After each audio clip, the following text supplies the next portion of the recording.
like Navy ships. They built them out of aluminium because they were lighter and they could go much faster. But then they're in.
Don't push that my way. This is what I was looking at. I speak.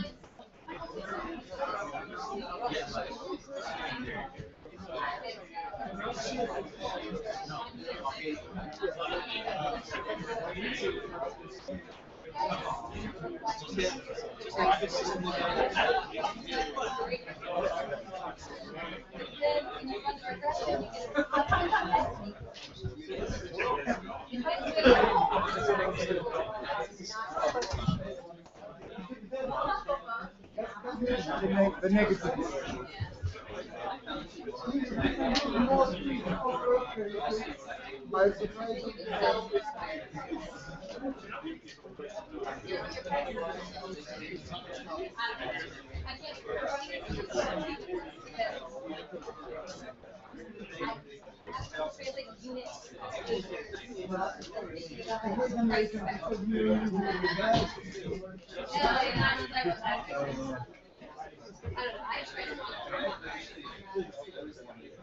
I did it.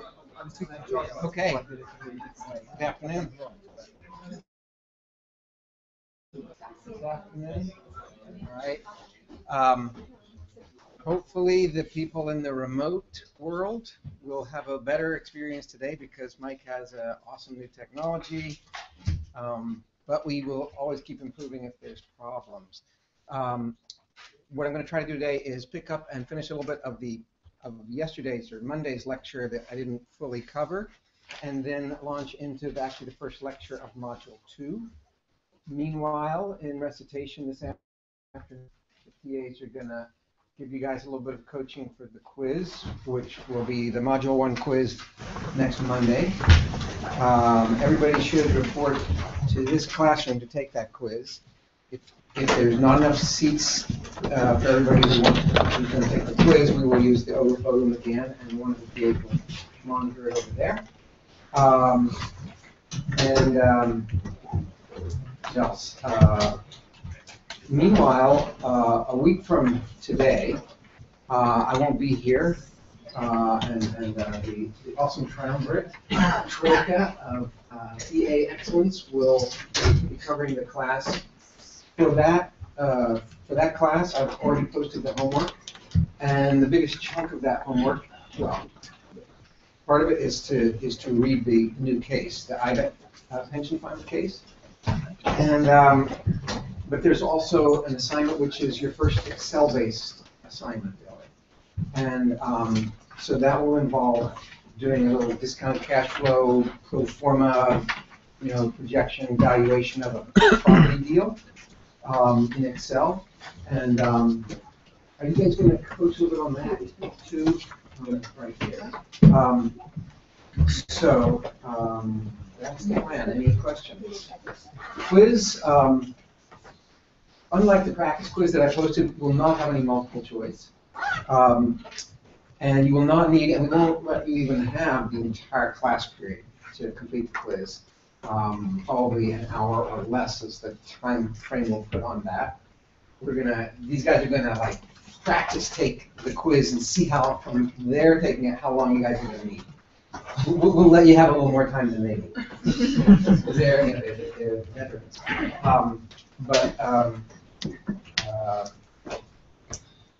Yeah, so no open book, no notes. You can have a smartphone, but only for a calculator, right? If you have a calculator app on your smartphone, that's okay. But no notes, no links, nothing like that. And we will be enforcing that by various means and devices. So, yeah, and I'll try, I have international traveling, but I will try to monitor the forum as best I can. And, you know, deal with questions there, but also these guys will too. So, any other questions? Any questions at all?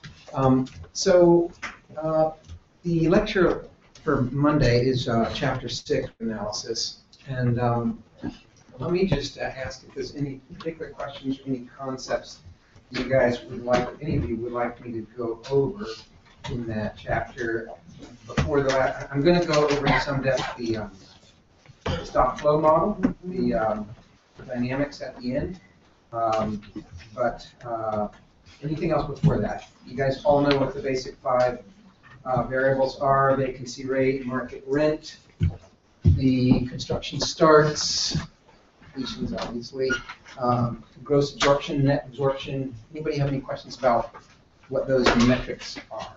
Basic metrics for tracking the space market, the rental market, the market for the usage of real estate space, which is the market that generates the cash flows that the real estate assets provide to their investors. And it's those cash flows that fundamentally give value to real estate assets. We are more focused on the value of the real estate assets, but underlying that value has got to be cash flows, and that comes from the space market. So, I mean, imagine if a real estate asset would never, ever generate any cash flow, it could not possibly have any value, right? So, questions? All right. Let's see. I do want to just mention one thing. I might have already. Did I mention this on Monday? Yeah. Yeah. Okay. I don't think we did actually. Did it? We didn't go through it fully. Very briefly, yeah. Okay. So vacancy is a basic indicator of equilibrium in the space markets, right? How, you know, what condition the market's in. If the vacancy is very high, that indicates what, a lot of demand or a lot of supply. Vacancy very high would be a lot of supply, right? Vacancy very low would be a lot of demand or not much supply. And then the construction, so the vacancy is kind of giving you the current condition of the space market. And the construction is what's in the pipeline, what's going to be coming on the supply side in the future. And the net absorption, that's the demand side. That's how much more space tenants are wanting to occupy, indeed are occupying each year. And if we're measuring these things in annual, if we measure the absorption in annual increments of time, then if we divide by 12 there in the denominator, we convert this metric to a month's number rather than a year's number. Or you could just not worry about that, divide by 12 in the denominator, and your answer will be in years, and then just multiply by 12 and you'll get it in months, right? So the idea, and this is an often quoted metric in the market analyses, and at a crude level, if the month's supply is greater than the time it takes to build new supply into the market, then there isn't room to build new supply, right? So that's the basic idea here. Now, what is wrong with this metric? And this is a classic metric that everybody uses in the industry. But you guys now already know enough to realize there's something missing here. Yeah. I'm just wondering, what is a typical construction project duration? Is that an established Yeah, well, that's going to depend on the type of asset we're talking about. Are we talking about, Class A office buildings downtown, or are you talking about probably, what, a 3-year? Yeah, that depends on the city, too. In Atlanta, you can probably build those in 2 years. From, starting, from just beginning the project. In Boston, maybe 5 years. No, it shouldn't be that long, but on the other hand, if we're talking, warehouses, suburban warehouse, it's a year probably, or a little over a year. But if we're going to use this metric that way, there's some stuff that we already know about that's missing, right? National vacancy. Yeah. It's not realistic to expect that all of that vacant space would get absorbed. Right? We never go to zero vacancy in the market. And for good reason. We've talked about the natural vacancy rate. And so maybe a more sensitive number. And I sort of made up this metric and put it in the textbook. I suppose maybe some people in the real world also do this, informally or formally. I call it months excess supply, rather than just months supply. And so what I want to know is how much of that vacancy is over and above the natural vacancy rate, if it is. And I guess if it's less than the natural vacancy rate, then already, there's not enough. Well, I guess that part, I suppose, could be negative because we also have the new construction coming online. But basically, we're looking at just the amount of the vacancy that's above the natural vacancy rate times the total stock, to put this in square foot numbers. And then the construction measure here, I want to nuance that by considering that in a mature market anyway, there's going to be some older buildings that are going to be being demolished or converted out into other uses. Or maybe, like, if you're interested in, say, the Class A office market, which, I mean, typically new development is typically aimed at the top of the market. So you would build a new office building and expect to lease that out to Class A, at Class A rents to Class A tenants. And meanwhile, there may be some older office building in the market that's kind of declining from Class A to Class B. So if you can try to control for that, then you get a better metric for the net amount of new construction that's coming in. And that's really, so it's the amount of excess vacant above the natural rate, plus the net amount of new construction that is really the excess supply that would indicate whether you can do new development or not. And if your absorption is going to absorb that in less than the amount of time it takes to build a new building, then maybe there's room to add to this pipeline. Question for the net construction square feet. When you consider the net natural vacancy rate for the stock, why don't you consider that for the new construction? And because there is always a natural vacancy rate. So you're saying that we shouldn't add all of this? Yeah, I think it should be the 1 minus natural vacancy rate. Yeah, I see your point, but I think it's not going to make much practical difference because usually the amount of new construction in any given year is going to be a small fraction of the existing stock. So, in other words, you're saying that say we've got 1 million square feet of new construction coming online. Actually, 50,000 square feet of that would be just part of the, or maybe 100,000 square feet of that would be part of the natural rate. Yeah, but something doesn't feel right about that to me. What do you guys think? Remember we talked about the difference between the vacancy rate in the market versus the vacancy rate that you project for a new development?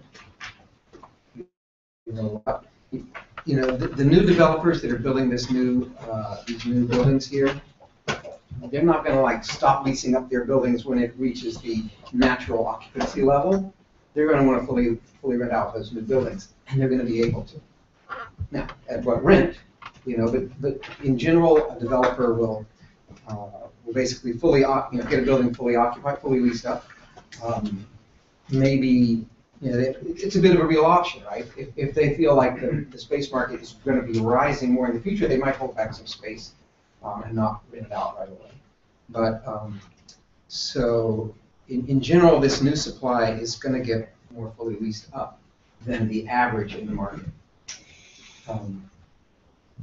The top of the new buildings can always lease up better than existing buildings because they're tailored to the market most wants right now. And also, the developers of new buildings are really hungry to get that cash flow flowing so they can pay off their construction loans and whatnot. So they will lease those buildings up. Okay, so questions?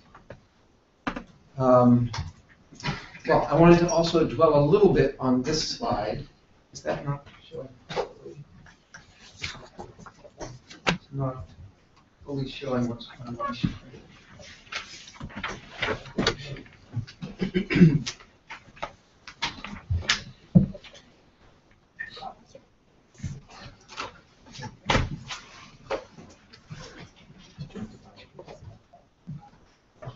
Yeah, that's great. So this is an exhibit from the book. It's pretty up to date. The left-hand panels here are showing the physical markets. We have New York at the top, San Francisco, and Atlanta. Three kind of, each of these is different, unique in its own way. And the vertical and horizontal scales on both sides are the same across the three markets. The blue bars are the construction, the new construction coming in. It's, according to CoStar, it's the net construction. I don't know how well they really estimate the demolition and conversion out, but anyway, it's supposedly the new construction that's coming into the market. The office market, basically I think it's the Class A office market, metro-wide, and the height of the bars is annual percent of the existing stock. So, if there's 100 million square feet in the existing stock, and this says 2% in a given quarter, that actually means 1/4 of 2% or 0.5% of 100 million square feet added that quarter. Right? So it's just to normalize this so that we can see the rate of growth on the supply side of the market as a percentage of what's already there. On an annualized rate, these are quarterly time intervals. And the red is the net absorption in the market, so the net increase in occupied space. And both those go to the left-hand axis. The line here is the vacancy rate. So that's indicating, that's the physical indicator of the balance in the market between supply and demand. The blue is the increase in supply, the red is the increase in demand. The line is the physical indicator of the balance between the existing supply and demand, and that goes over here to the right-hand vertical axis. And because these are all on the same scale, we can compare both across markets and within markets. Over here on the right-hand panel, so this is going from, I believe, 1982 through like 2010 or something like that. And whereas these slides over here, they don't go back as far. They start in 1986, but they go to the same endpoint, approximately 2010.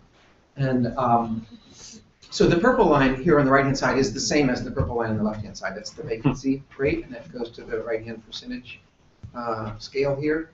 The yellow line is the average asking rent in the marketplace for new leases. And the yellow line, the rent has been controlled to be in real terms, so it's net of inflation. It's in 2011 dollars, I think. So, so all of these indicators are physical, except for the yellow line, that's monetary, but I've controlled for inflation, so it's real money. So that makes it a little bit more comparable to physical metrics. And so let's talk about there's a lot of information in this exhibit here, and let's talk about it a little bit. What's maybe like the biggest thing that strikes you, or what's kind of the biggest single thing that strikes you here? Anybody else? Well, I think it's odd that Atlanta doesn't follow the more reasonable New York and San Francisco trajectory, that as vacancy drops, rents increase in the upper two, but in Atlanta, it kind of seems like rent never really gets that boost, even with dropping vacancies. Yeah.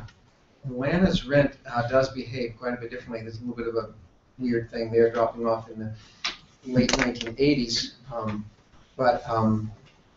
That's true. But let's back up to even a bigger picture. First blush, before you even scrutinize it much. Yeah.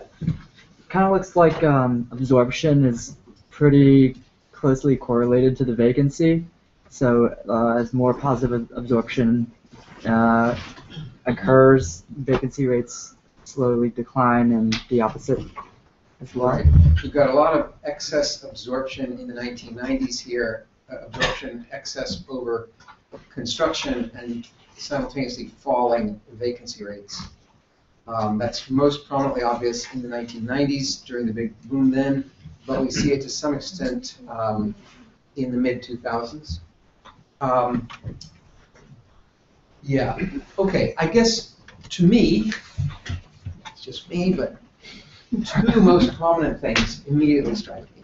One is the cross-sectional difference across the cities in terms of the amount, the physical, the dynamism of these markets, the amount of development relative to the stock that's there. You see, and that's one thing, and the other thing is the overall trend in the rents. So, and the levels in the rents. So you see in New York, very clearly appears as a very mature market. It already has a huge stock of office space, and so as a percent of that existing stock, the market's just not changing that much. Right? Atlanta is the most dynamic, most rapidly growing on a percentage basis. All of these markets, they don't show a real trend in rents, right? It's pretty level, it's pretty flat. If anything, it might be slightly downward sloping. Now, these are not the rents of the same buildings that are aging over time. Remember, last class we talked about depreciation and how depreciation is basically reflected in the rents that the buildings can charge. And an older building has to reduce its rents so that it can compete with newer and newer buildings in the market. That's not what we're looking at here, because these are the asking rents. When CoStar surveys the brokers, these are the rents that are being asked for in the market. So basically, constant age buildings, or it's same average age building as new buildings come in and old buildings go out. So, so the lack of an upward trend, and indeed perhaps even a slight, that is not being caused by depreciation of structures or the aging of buildings. So does this, so that's another big picture thing that strikes me. And the other thing is the difference in the average level of rents across these three cities. And if you look at these numbers carefully or just read the text in the book, New York has an average here in 2011 dollars, has an average of something like $50 or $60 a square foot. San Francisco, I forget, is like 30-some, and Atlanta's, I don't know, 20-some. So noticeable differences in the level of rents, and a basically flat trend in rents all the way across. And then digging a little deeper, another prominent feature of all of these markets is cyclicality, right? Pretty large cycle in vacancy rates, in the physical supply and demand. And we also see a cycle in the rents, and the rent cycle is correlated in the logical manner, inversely, with vacancy in these two markets, but not in Atlanta, which was Allison's point. And but also, the cycle is not the same across the three markets, right? So, unlike in the capital market, the market in which real estate assets trade, where money can flow immediately and swiftly from New York to San Francisco to Atlanta and back again. And therefore, the cycles tend to be more coordinated. You can't have one going up when the other's going down, because the money will just flow to the one that's going down and sell the one that's going up and so forth.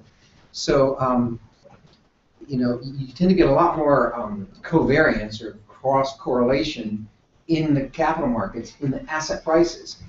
But these are the space markets. And if you need space in Atlanta, you can't, or if you need space in New York, space in Atlanta isn't going to do the trick for you, so you can't take advantage of the fact that rents are lower in Atlanta, or they're not rising in Atlanta and they are rising in New York, right?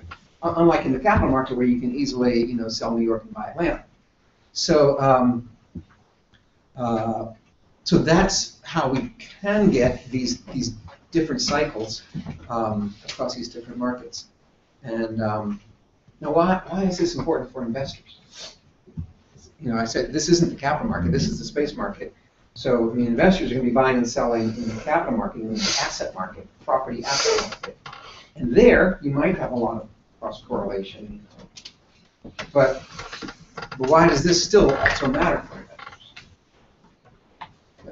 I guess it means you could, if it's a time downturn for assets, you could kind of buffer that by investing more in properties. Yeah, it's basically that investors also do care about their cash flow, right? Yeah, you can buy and sell property assets, but particularly in real estate, whenever you buy or sell, you're going to have pretty major transaction costs.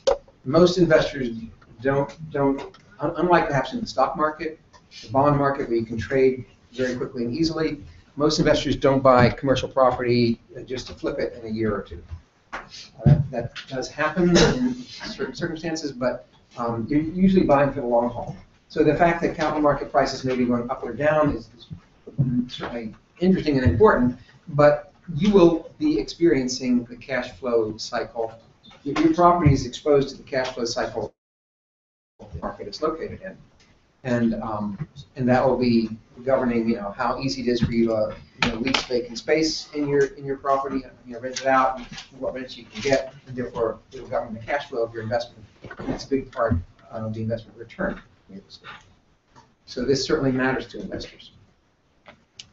Okay, so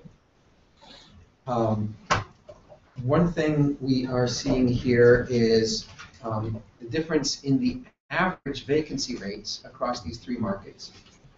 And that average relates to this natural vacancy rate concept that we were talking about. Yeah, Paul? You did a good job of explaining why investors might look at these in different ways, but how would the actual users of space look at this? Because I never really thought about it until just now, but if I was looking to rent 100,000 plus a couple million square feet of office space, then I would go to Atlanta because it looks like it's more stable, like all. Absolutely. I mean, there has been, as you know, over the past couple of generations, sort of a migration of corporate headquarters and/or at least branch offices or back offices from high-cost places like New York to lower-cost places like Atlanta. That's certainly part of the equation. So yeah, you can look at this from the perspective of the tenants as well as from the perspective of the investors. Isn't that largely a function of the geography and land use controls of Atlanta? I mean, you can build anything down there, and you can't do that in New York. Right. So that brings us back a little bit to some of the things we've been talking about with the monocentric model, and and then when we nuanced it in Chapter 5. And it also relates to Allison's point that, hey, why isn't the Atlanta rent responding to the physical conditions in the Atlanta market? And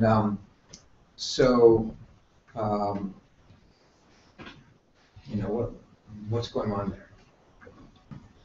Yeah, can you elaborate? I'm guessing that it's real cheap and easy to build a building in Atlanta, and so you're going to find that your supply outstrips demand pretty consistently. Versus in New York and San Francisco, both are very land constrained, and then there's the regulatory hurdles you have to overcome. Right. Look at these blue columns here in Atlanta as percent of the existing stock. And so, if vacancy goes down a little bit in Atlanta and rents kick up a little bit as a result, you get a huge response here in terms of the supply side, and that brings the rents right back down. So you don't get much of a cycle. I guess you can get a down cycle, but it doesn't come back up. And unfortunately, we don't have really good history, but this is going back to the mid-'80s. I don't know whether this was a spike or whether maybe Atlanta really was up there for a while. Because it's real dollars rent, staying constant basically over time. A little bit back to the Herrenbrax example where the prices are the same. But can you also say that the sort of renters' welfare was improving over time because there are more amenities to that space? Space that they were renting was the same price, but was actually incrementally better over the decades. You know, air conditioning, kitchens. Yeah, stuff I like mean, a little bit it's a zero-sum game, right? What the investor or landlord's loss is the renter or user's gain. Right. Yeah, I guess it reflects improving productivity in the economy, right? Namely, in the real estate production system. But what would be underlying that that sort of lack of a positive growth and even maybe a slight downward trend in terms of monocentric model? These are Class A office buildings, so this is sort of heavily reflecting the CBD and edge cities, major office locations. So, what's going on there? Because these are not aging buildings. These are the market rents, the average asking rent in the marketplace. It seems like, just from the blue bars in Atlanta, like a lot of the downtown or the CBD was probably built up in like 1980s, just as the percentage of the total stock, because the total stock reaches around 14% or so. And if you see those bars like right next to each other. Yeah, well, there was a huge office building boom in the 1980s all over the country, and you'll see, there's a lot higher bars relative to later on in all of these markets. The 80s was just a huge boom in office building, Class A office buildings downtown and edge cities, and they overbuilt. That was a big part of the bubble that happened in the 80s. But what I was thinking of is the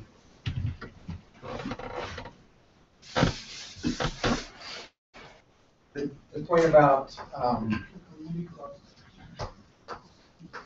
remember the mono model and the point about the technology of transportation and communication such that the rent gradients are flattening out, and while that might drive up some rents around the perimeter, office buildings tend to be in central locations. If it's a CBD, we're looking at a downward pressure on land location values, and maybe this isn't a CBD, maybe this is an edge city. Even for an edge city, it's like an edge city is kind of like another little monocentric city that's out there at the edge. So even the edge city can be subject to a decline in a rent gradient. And so that could be one thing that's going on. And keep in mind that, this factor here has to do with land values per acre of land. Now what if, in addition to that, you have an increasing density in that more and more buildings and taller buildings are being built in these central locations, even maybe as their land values are declining, then you actually have more space supply per acre, and that could further, rents could actually be, say, declining per square foot of built space. But if the average density, the average magnitude of built space per acre is increasing, then you might not be actually having a decline in central land value, even though you could be having a decline in the rents per square foot. So that's another element of the system here. What else? So if you look at the average vacancy rate, I think in Atlanta it's something like 18%, in San Francisco, I don't know, 15%, and in New York, 11%, something like that. I remember the exact numbers in the book. We take that as sort of the natural vacancy rate. That's giving you an idea of what might be causing the natural vacancy rate to be at different levels. And one element of it is relate that to the average rents. So think of vacant space from a landlord's perspective as like inventory.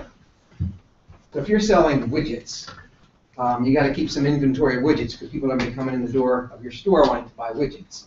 How much inventory should you keep? Well, partly it's a function of your carrying costs for carrying widgets, for holding widgets, right? If widgets are very expensive to keep, then you're going to kind of not keep a whole big stock of them. And part of it's a function of how volatile is the demand coming in the door of your store. If there's always 10 people coming in to buy widgets every day, and they're all buying the same number of widgets all the time, then you know exactly the inventory that will exactly serve that.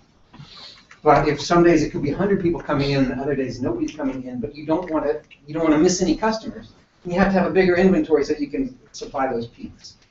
So it's a little bit the same thing. The cheaper it is to carry vacant space, the higher will be the optimal natural vacancy rate.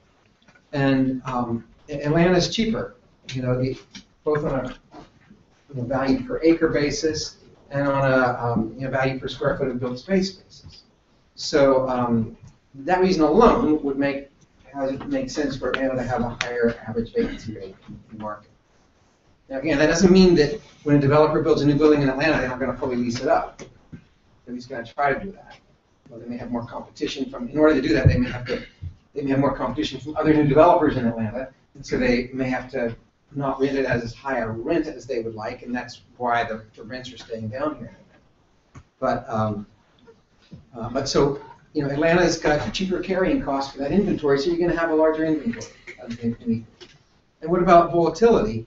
Atlanta, I guess both Atlanta and San Francisco seem to have a pretty highly volatile vacancy cycle. New York has less volatility. So New York is going to have the lowest natural vacancy rate because it has the highest carrying costs, most expensive land and construction cost, and also it has lower volatility, at least in terms of the vacancy rate magnitude. So, right? So you see how much we can get out of a slide like this. What else? Missing any other interesting points? And I still do think it's really interesting how different these cycles are across these cities. And there's another point kind of related to that, which is, just skip ahead for a minute here, that the cycle in the rent is not the same as the cycle in the asset prices. So this yellow line here is the average rents, and what this is actually the average rents across 7 markets, according to CoStar, the top 7 markets, which includes those 3 markets we were just looking at and 4 others. You take the average rents across all those markets, and that's the yellow line, deflated, right? So take out inflation. And the black line is the average asset prices for institutional office buildings, and that's also controlled for inflation. Inflation is taken out of that too. And what you see is, in some sense, 2 different ways in which both markets are cyclical, both the asset market and the space market. But it's not the same cycle, at least not always. But sometimes it is. Okay. In the 1980s, mid-1980s, there was a big bubble or boom, or really a bubble, in commercial real estate in the U.S., especially in office buildings. And when that boom or bubble crashed, it crashed in both the space market and the asset market. In that case, in that instance, the flood of money from the capital market into the real estate market resulted in a lot of development, a lot of new space being built. And so that boom in the mid-1980s was was accompanied by excess supply, overbuilding. And so when it crashed in both the space market and the asset market. Different thing happened in the next cycle. In the 1990s, the economy started booming, particularly tech, tech fields and finance fields that resulted in a lot of office demand, and rents went up. And there wasn't as much overbuilding. In some sense, developers, or I should say, the financiers of developers, had learned a bit of a lesson in the 1980s. And by the 1990s, a lot more of the money was coming through the public capital markets, through REITs and CMBS. And when in 1998, you began to have some indications that the market's getting overheated, there was actually a pullback in the capital markets. And the REIT shares crashed and CMBS crashed, and that cut off the supply of money for the development industry, and it prevented as much overbuilding from happening. And rents went up, and then rents crashed with the recession and with the dot-com bust. But because there hadn't been much overbuilding, and because the capital market still had a big appetite to invest in real estate assets, there wasn't a crash in asset prices.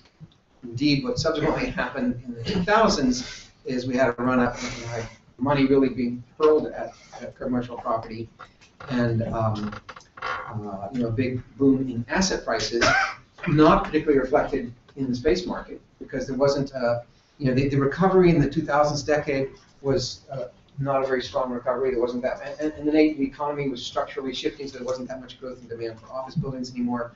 So you did have a bit of an upsurge in rents, but nothing like what had happened in the 90s. So cycles are not always the same, but sometimes they are. Yeah. You made mention while pointing about the correction of REIT and CMBS. What years were those? So there was what appeared to be a crash in like 1998. It partly was related to the Asian flu, the Russian debt default. Based on that line, it doesn't look like it was a particularly big drop. Well, this is the rents in the space market, and what that crash in the capital market did is it prevented there from being overbuilding that might have actually kept those rents from going up so much. But on the other hand, it tended to preserve the asset values, and so the asset values did not go down when the rents went. There wasn't excess supply of physical space. So, in terms of crash, though, it looks like it moved from like 73 to 71 in the asset price on the black line from 98. Oh, yeah, not a significant. From 86 what's to that? 90, from 86 to 92, there's like a clearly huge decline Right. in asset prices. But in 98, it looks, it's minimal comparatively. Exactly. So just like in terms of thinking about crash, like what is defining crash? It was a crash in REIT prices and in CMBS prices, neither of which were reflected here. This is private property market prices. And it's a good point. Those are not necessarily always the same. If asset prices continue to rise and the rent is not basically living up to that rise, does it actually is an indication of maybe a bubble in the market? Yeah, that could be, that's, price to rent ratios are basic indicators of whether the asset market is getting overpriced or not. Overpriced or underpriced. If that price to rent ratio is abnormally low, then that could indicate that things are a bargain. That's exactly what happened here, and it was an indicator of a bubble. So, yes, but not always. It's always, there can always be exceptions. Yeah. So the restriction on the capital markets is responsible for the rent increasing during around the 2000, 2001 time, right? Partly, but also it was a very booming right. economy on the demand side. But that's not why, that didn't affect the cap rates, right? That's a kind of separate issue. I'm just wondering. That's right, and the cap rates actually weren't changing that much in the 1990s. Well, if the rents are going up and values are staying constant, doesn't that mean the cap rates also have to be going up? Cap rates would be Going down. Go down. Rents are going up. and Rents are going up, so it means your cap rate's going up because the price is going cheaper. Yeah, but, yeah, maybe they were a little bit. Well, I mean, You know, these, you can't, these are both just indexes that are pegged to an arbitrary starting point, so it's not like an exact dollars to dollars here. But, yeah, and also, you know, data is never perfect in real estate. These are not really the same properties. These are the same roughly types of properties. I think I wanted to sort of visually make a point here, but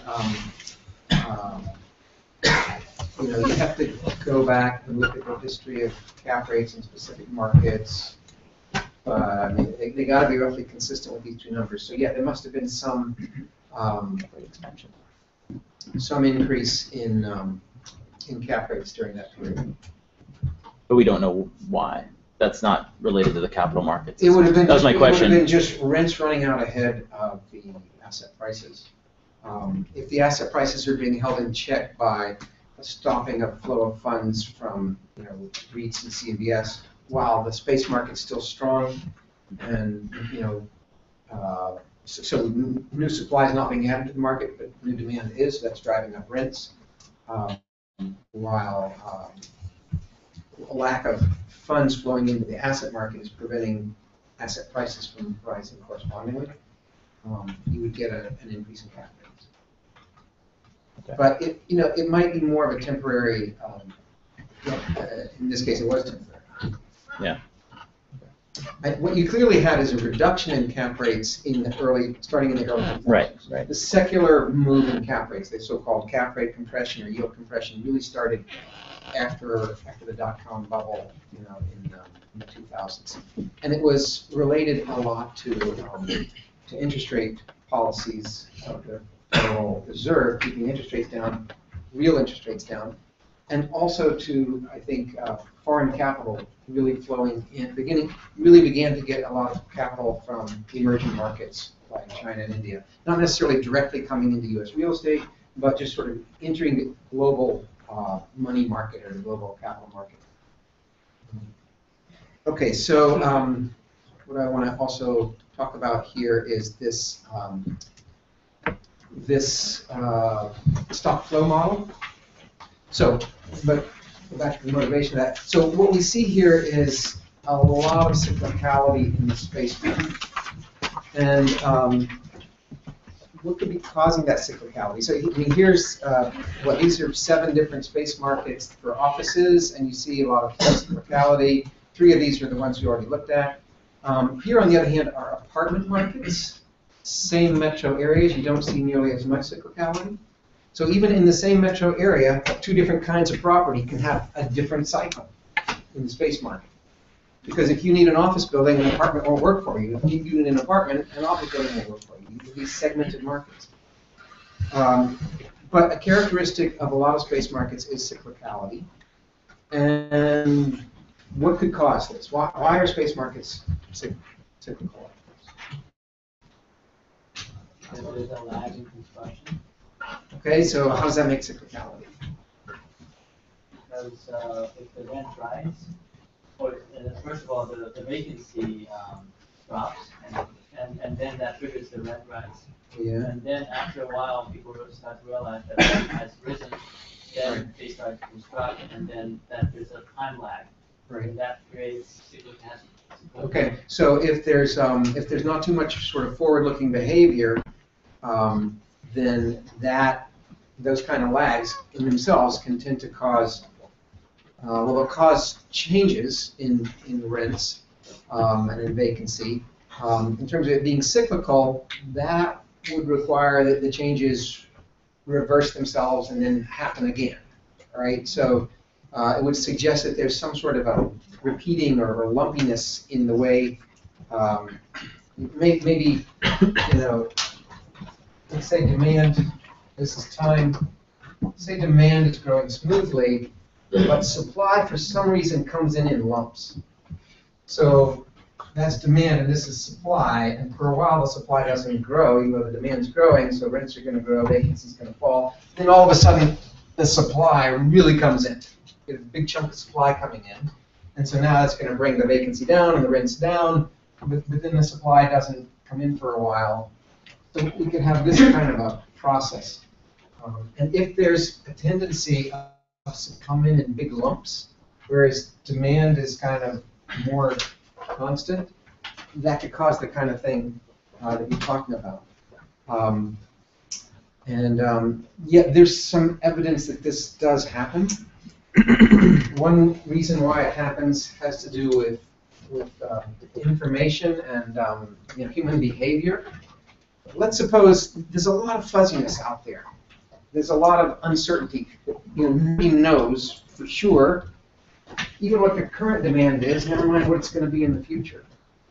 Nobody knows, for sure what's going to be the cost of capital or what's going to be. I mean, there's just a lot of variables out there that nobody knows for sure.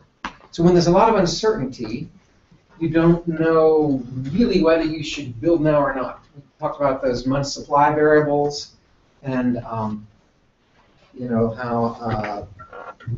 some of the important numbers there are fuzzy numbers. What is the natural vacancy rate? What is the amount of space that's being demolished or converted out? What really is the net absorption? More importantly, what's the net absorption going to be next year, 2 or 3? How long it takes you to build your project? So with all that uncertainty, and you're a developer, and you're trying to decide, well, should I pull the trigger on the project now? Should I build now? Or should I wait until next year? What? But there's others of you guys out there. There's other competitors, other developers out there, and you're all wondering the same thing. And then somebody, one of them moves. One of them launches a project, starts a project. Maybe that's a signal. Maybe that guy knows something. he was confident enough, or she was confident enough, that they actually started a project.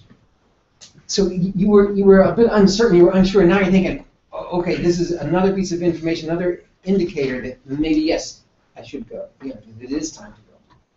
It's a cascade theory that in situations of uncertainty, you have a kind of a leader-follower kind of relationship where you end up with cascades. And so a first mover, sort of an information leader, if it's real information, but maybe that guy was wrong. But the theory is that more often than not, that first one is correct. But then what happens is it triggers everybody else to come in behind, and therefore it overshoots. So that can explain that kind of behavior. And it can actually be rational. It can be, in a world of uncertainty, that can be profit maximizing to behave that way. It doesn't mean that, obviously it would be better if everything could be controlled, maximizing monopolist. They could, in theory, do it more efficiently. But in the absence of that, in a competitive market, you can get these kinds of situations, and they're not really irrational. Yeah. So I was thinking about this the other day, and it feels like if you're getting leverage, you have to convince the banks, and banks are less likely to lend until there's like hard proof, like the first mover. In markets where there's lower leverage, or in times when there's lower leverage, do you find that there's less volatility or less of this overbuilding? Yes, I think that is a very good point. It may be driven not only by the developers looking at the actual real estate market, the space market, supply and demand, but it may be driven from the other side, from the money supply side, where you get cycles in that, and particularly in debt markets. And those are pretty famously cyclical, right? You get periods of time when investors basically have a lot of money that they need to do something with, and then you get, and then they tend to create a bubble, and they get burned, and then they pull their money away, back, and so forth. So it's not the same as the cascade phenomenon. It's not like a leader-follower information thing. It's more of a cycle in the money markets. Yeah.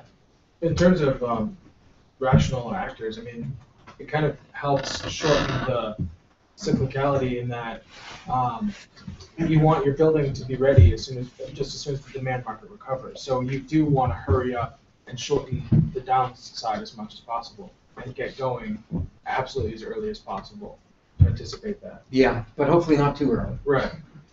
Yeah. So, so this is one thing that can cause cycles.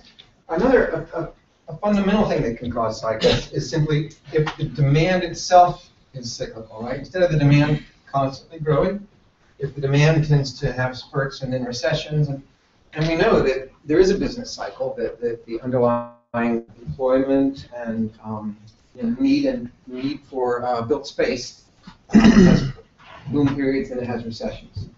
So that also will be a reason to underline cycles.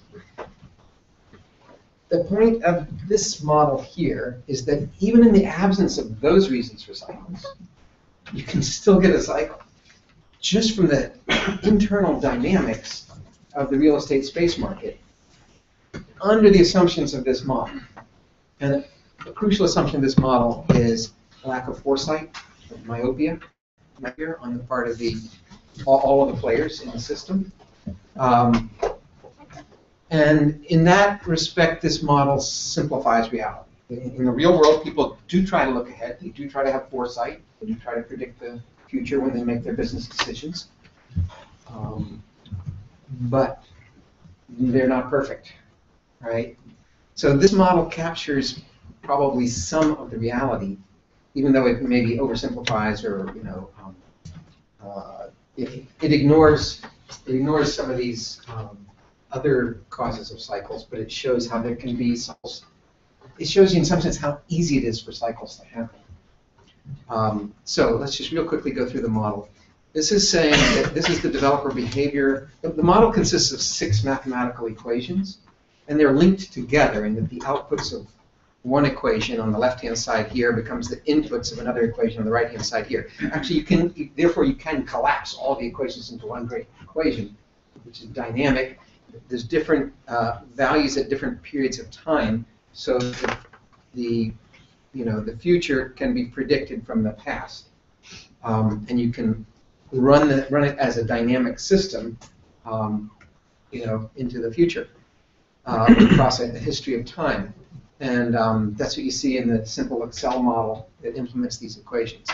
And this is a simplified, stripped-down version of this model. People work with more sophisticated versions that have more variables and more complex functional forms to try to model the reality more completely.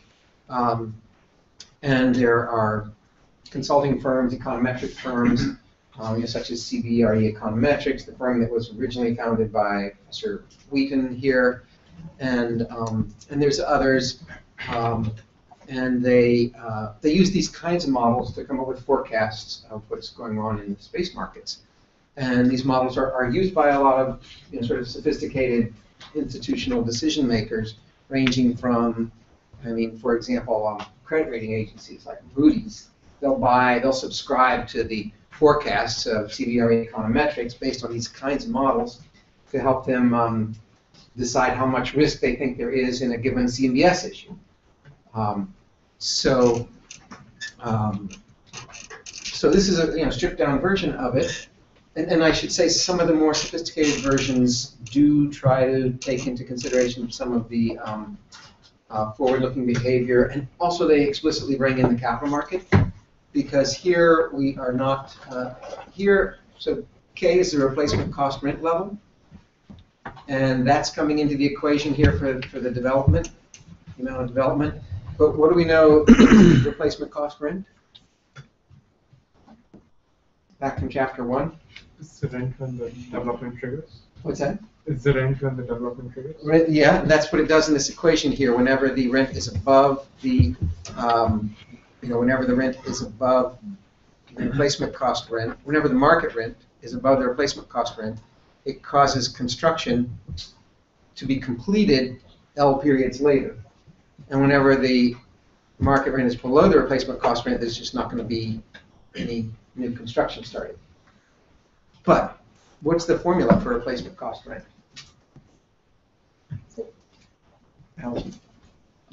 Asset market cap rate times development cost per square foot. Exactly. Development cost, including land and structure, times the cap rate in the market. The cap rate reflects the asset market, the capital market. cost of capital, interest rates, risk premium, and so forth. So we could, to make this model a bit more sophisticated, we could make K be a function of cap rates. We could make cap rates be a function of stuff that's going on in the capital market. We could try to predict the capital market as well.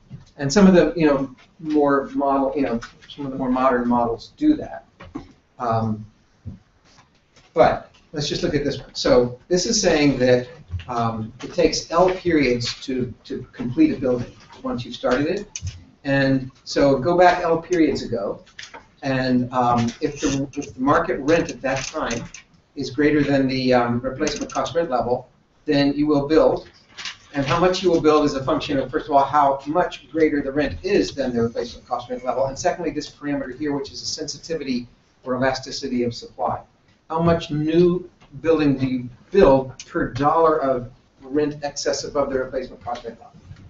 Right? So that's a supply equation for adding new supply into the space market. The supply in the space market, the total stock of space in the market this year is whatever was in there last year plus what was completed in the meantime. Okay? How about the demand side of the market?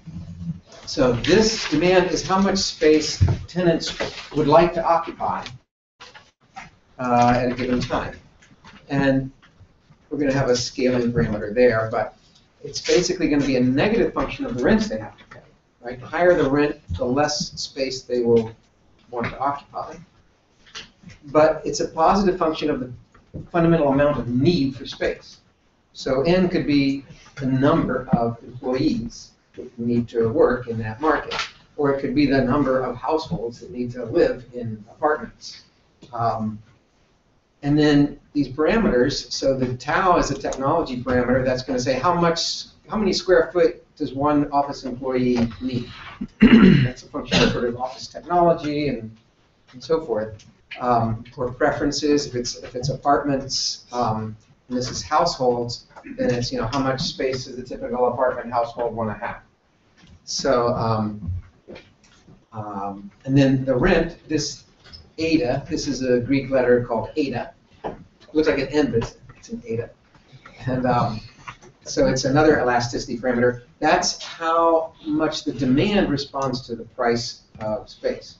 So if a little bit of increase in rent causes a big drop in amount of space users want to use, then eta is big. It's a more price elastic response. Other way around, if rents fall just a little bit and that causes a big increase in the amount of space people want to occupy, that would be more elastic. Eta would be bigger.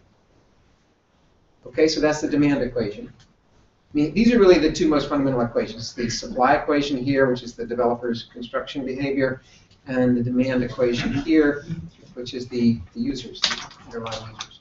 So the occupied space is just the amount of space that the tenants would like to occupy only a year before, because it takes a year to move. Or we could vary this delay parameter here. I just said let's assume it's 1 year, but there's friction in the actual market, and that causes these lags. Figure out what alpha is. It's just a scaling parameter to get the, to fit the curve to the data, right? You know how regressions work, right? You've got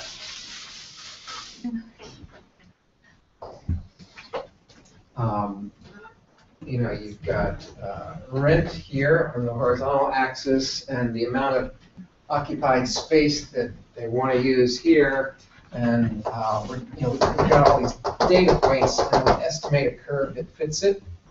So part of that is the slope of that curve, which is the eta parameter here, and part of that is the intercept up here, the alpha. And so the eta is the slope, and the alpha is the intercept, and the two things together will fit that curve to that data.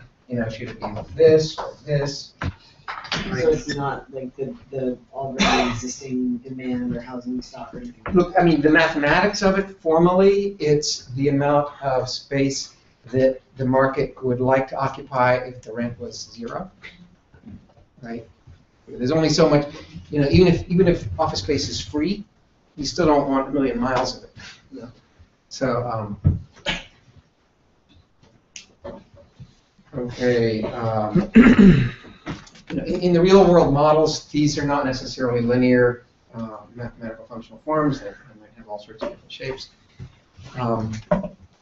Okay, here's another important part of the dynamics, the rent adjustment model. And this is how the landlords respond to the rents. Actually, it's how the landlords respond to the vacancy, because vacancy is more directly and reliably observable than rents. But the two are really the same thing. The two are both reflecting the same thing, the balance of supply and demand in the space market. So we're going to focus on vacancy here rather than rents, and we're going to compare the current vacancy, a little v, with the natural vacancy rate, the long-run equilibrium vacancy rate. And whenever, what this equation here is doing is it's saying whenever the current vacancy rate is greater than the natural vacancy rate, right? Little v is bigger than big V. This is a positive number here, and as a fraction of normalizing it by the vacancy, by the natural vacancy rate here. Whenever that's positive, then because of the negative sign here, that's going to drive down the rents. We're starting from the rent that we had last year. We're going to adjust that by a fraction. So we're going to start by last year's rent, 1, and then we're going to subtract from that this number be a positive. We're going to subtract a positive number if the current vacancy rate is above the natural rate. If the current vacancy rate is below the natural rate, then this will be a negative number, and negative minus a negative is positive, so we will be increasing the rent if the current vacancy is below the natural rate. The amount by which we do that, so the sort of the speed at which the landlords move the rent, is this lambda parameter here. To make this equation more intuitive, suppose the natural vacancy rate, the big V, is 15%, and the current vacancy rate is 20%, little v. Then, and suppose lambda, this response speed parameter, is 0.3. And let's say the rent last period was $30 a square foot. So what this equation is going to do, it's going to see the difference. 20 minus 15 here is 5. As a fraction of 15 is 1/3. And it's positive. The current vacancy rate is above the natural rate, so it's positive 1/3. Mediate that and multiply that by the 0.3 parameter here, speed of adjustment parameter. So we got 1/3 times 0.3.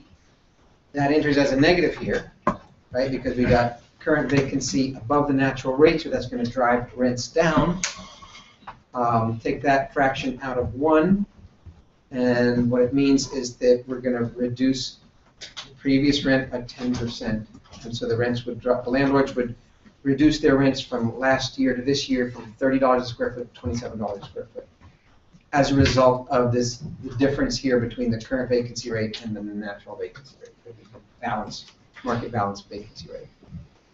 Okay, so does that equation kind of make sense? And then this is just saying that the vacancy rate equals the total amount of space that's out there minus the occupied space as a fraction of total space out there. It's just a definition of vacancy.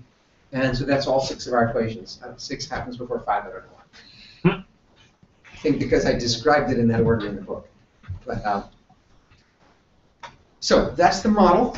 Plug in some typical numbers, and you get some typical cycles. And you guys were going to talk about this in homework, but these are the kind of results that you get. If you put it all on one picture, in the example market that we have uniformly and modestly growing demand, no cycle in the underlying demand, no business cycle. Yet we get a cycle in the rent. It's the solid line here. A cycle in the vacancy is the dotted line here. All of these lines actually relate to the left-hand scale. And then this dashed line here relates to the right-hand scale. That's the amount of new construction that's completed. So that's the development cycle. And what you see is, first of all, we definitely have a cycle, even though there's no cycle in the underlying demand. And the cycle is pretty long, 11 years. And the cycle is much bigger, much greater amplitude in development than it is in rents or vacancy. So the sort of existing operational market of stabilized properties is cyclical. It goes up and down. If you own a property, you're going to have some cyclicality in your occupancy and in the rents you can charge. But you will always be having some occupancy and some rents unless you really blow it. Whereas if you're in the development industry and all you do is development, there's going to be periods where nothing is going on. You might as well take a vacation. And then there's going to be booming periods when everybody's developing. So, and we can get some more out of this too. We see, for one thing, that of course the vacancy cycle and the rent cycle are inversely related, like mirror images. But there's also a little bit of a lag.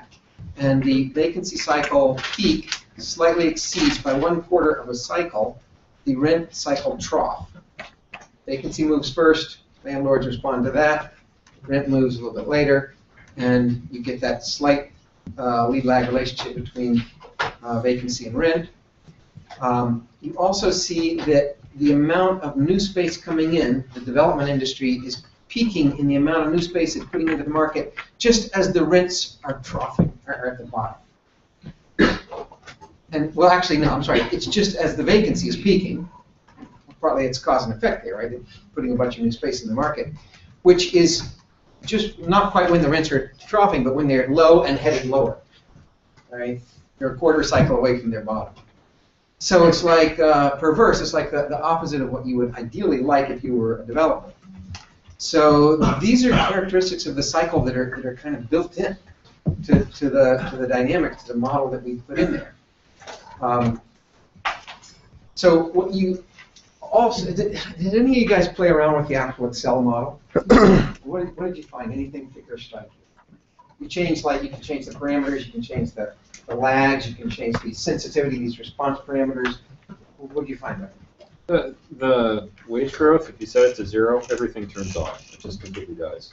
Yeah, if you don't have, so we don't have any cycle in the demand, but we do have growth in the demand, and if we didn't have any growth, then we wouldn't, then indeed, we wouldn't have any cycle. We'd be in this very boring world where everything was steady state. Right? So there needs to be some perturbation in the underlying demand to get the thing moving, to get the system started. Yeah? I'm trying to recall, because a few days ago, it seemed like if you lowered the overall rent per square foot, it had a reverse things, as well as moving them forward in time and flattening out. Yeah. Big picture is, if you play around with this model very much, is a couple things. One, it is very sensitive. Little changes to the parameters can cause a big effect in the nature of the rent cycle and the market dynamics. Some of them even will destroy the cycle. They can be non-cyclical, just have a one-time thing that, or something that sort of peters out. So the whole system is very sensitive to these input parameters here. Now, what does that mean? Does that mean that it's a lousy model, that we can very easily sort of blow it up? We can cause the model to give us a result that really is not at all similar to reality, and therefore it's a lousy model. Yeah.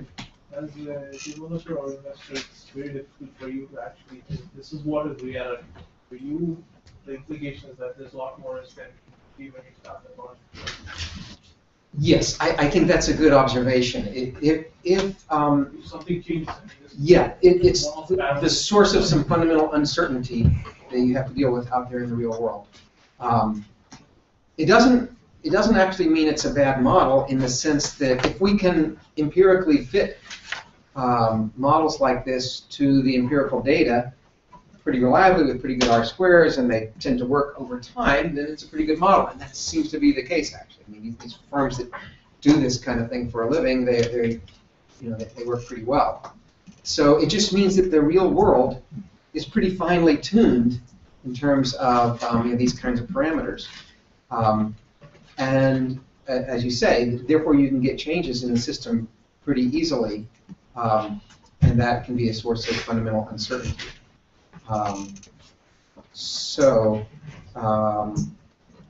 That's really, yeah. I don't remember, but I changed all the numbers and the construction cycle totally went dead. Right. They expanded it to 50 Yeah. years, like from 11 years to 6 years. Right. Time, so again, Yeah, it's very easy to blow the model up. And partly that's maybe because this is a pretty simplistic rendition of the model. Everything's like linear equations and so forth. If you do more of it in logs and whatnot, you make it a more robust kind of system. But I think actually these are the main points I wanted to make. Keep in mind this overall system that you're dealing with and how the system has a natural negative feedback loop in it that we mentioned earlier, which tends to keep it in balance, right? That as demand increases, other things equal, rents increase, and therefore other things equal, prices increase, and therefore other things equal, developers build new space, and that adds to the supply, and that brings the rents back down. So we have a natural built-in sort of cycle dampening process here. Keep in mind the different, how these different parts of the system are related to each other. And it's basically a clockwise flow here, you can think of it that way, that the space market here gives cash flows to the asset market here. The asset market gives values to the assets, which those values of the assets, including both the built assets and the land, are the basic information that the development industry here uses to decide whether it's profitable to build or not. And then the development industry gives space to the space market. So the elements of the system are based in that sort of clockwise flow.